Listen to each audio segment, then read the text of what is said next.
ये इतिहास है तो वो शामिल होने में क्या विरोध है अमरजीत जी? देखिए, भारत के लोकतंत्र के अनुसार संविधान सम्मत इतिहास का हर अध्याय पढ़ाना चाहिए और इस पे किसी को कोई आपत्ति कभी हो ही नहीं सकती।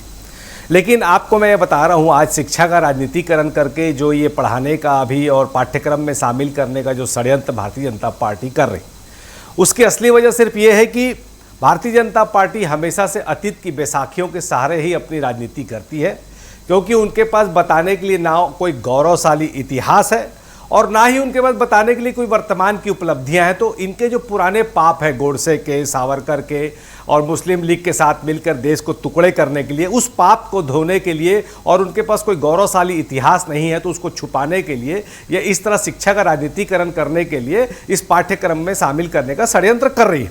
लेकिन मैं ये बोलता हूं मोहन जी, आज स्थिति ये है कि जनता इनसे वर्तमान का हिसाब मांग रही है और भाजपा उससे बचने के लिए अपने अतीत का शोर मचा रही है, क्योंकि इनका इतिहास कांग्रेस की तरह गौरवशाली नहीं है। कांग्रेस ने स्वतंत्रता संग्राम आंदोलन से लेकर देश को विकास के रास्ते पर चढ़ाने का जो गौरवशाली इतिहास के साथ अपना राजनीतिक जीवन जिया है, वैसा इनके पास है नहीं। इसलिए ये अपने पाप धोने के लिए इस तरह की हरकत कर रहे हैं। जबकि आज वर्तमान में स्थितियां क्या है, भारतीय जनता पार्टी चारों तरफ से घिरी हुई है। आज मणिपुर पूरा जल गया, वहां पर पूरा प्रदेश जलता रहा और प्रधानमंत्री एक दिन भी वहां गए नहीं। वहां पर जो शर्मनाक नजारा एक हमारी बहन का सामने आया, उससे देश शर्मसार हुआ। नोटबंदी की लाइनों में लगकर लोग मर गए, नोटबंदी पूरी तरह से असफल हो गई।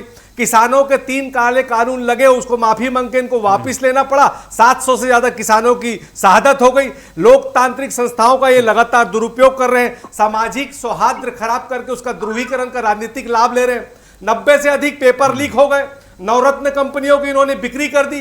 राम मंदिर के चंदे में उस समय घोटाला किया और अभी राम भगवान को मिलने वाले ये दान पे भी घोटाला कर रहे हैं, चोरी कर रहे हैं। पुलवामा, उरी जैसे शर्मसार घटना हो गई, गोधरा कांड हो गया, कोविड की असफलता हो गई। ऐसे हजारों लाखों घटनाएं हैं जो बताती है कि इनका इतिहास भी काला रहा और वर्तमान भी काला रहा। तो उससे बचने के लिए, लोगों का ध्यान भटकाने के लिए, अपने पाप को छुपाने के लिए ये शिक्षा का राजनीतिकरण कर रही है और इस अध्याय को शामिल करने का षड्यंत्र कर रही है। नहीं, इसमें गलत क्या है भाई? ये चीजें हुई हैं और अगर इसे पढ़ाया जा रहा है तो इसमें तर्क इसमें दीजिए ना कि ये क्यों आप लोग चाहते हैं कि ये शामिल ना हो। देखिए मोहन जी, सीधी सीधी बात है, भाजपा का उद्देश्य इतिहास पढ़ाना नहीं, इतिहास के बहाने राजनीति कर रहा है, इसलिए उस पर आपत्ति हो रही। जो पार्टी आज आपातकाल के 51 साल की दुहाई दे रही है, वही भाजपा आज लोकतांत्रिक संस्थाओं की स्वायत्तता और विपक्ष की आजादी को लेकर जो हमला कर रही है और ऑपरेशन लोटस के बहाने जो सांसद विधायकों की खरीदी कर रही है और सरकार गिराने का जो षड्यंत्र कर रही है,